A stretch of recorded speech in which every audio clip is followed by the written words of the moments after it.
Hello everyone, I hope you all are doing good. मैं हूं शिवांशी मिश्रा और आप देख रहे हैं फिजिक्स संवाद। सो वेलकम टू फिजिक्स संवाद।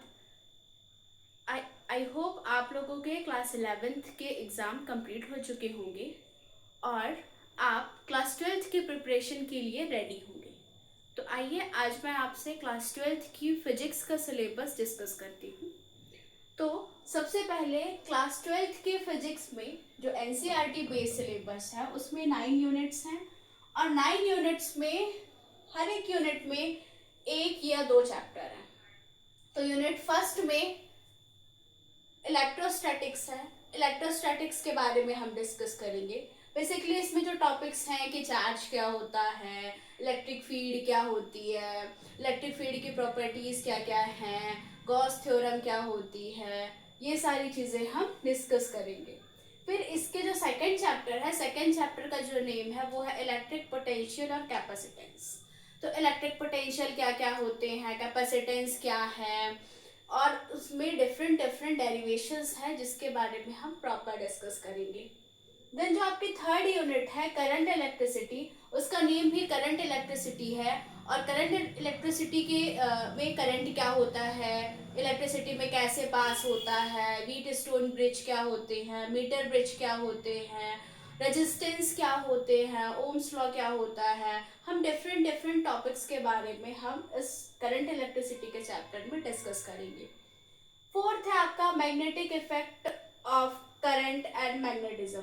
बेसिकली इसमें आप डिस्कस करेंगे कि मैग्नेट्स क्या होते हैं, मैग्नेटिक इफेक्ट कैसे होता है, बायो-सेवर्ट्स लॉ क्या होता है, एम्पियर सर्कुलर लॉ क्या होता है, इन सब के बारे में हम डिस्कस करेंगे।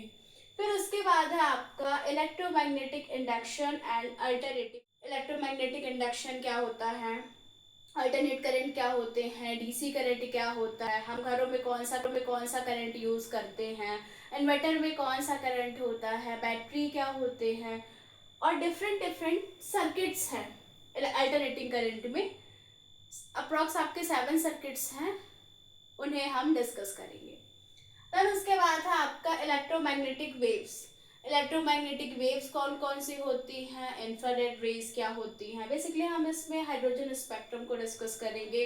हाइड्रोजन स्पेक्ट्रम में कौन कौन सी वेव्स होती हैं और उनकी लेंथ क्या होती है, वेव लेंथ क्या होती है, इन सब के बारे में हम क्या करेंगे, डिस्कस करेंगे। फिर आपका है ऑप्टिक्स। ये आपका बहुत ही इंपॉर्टेंट टॉपिक है ऑप्टिक्स। ऑप्टिक्स में बेसिकली आप डिस्कस करेंगे रे ऑप्टिक्स क्या होते हैं, वेव ऑप्टिक्स क्या होते हैं। इन्हें आप ऑलरेडी अपने जूनियर क्लासेस में पढ़ चुके होंगे।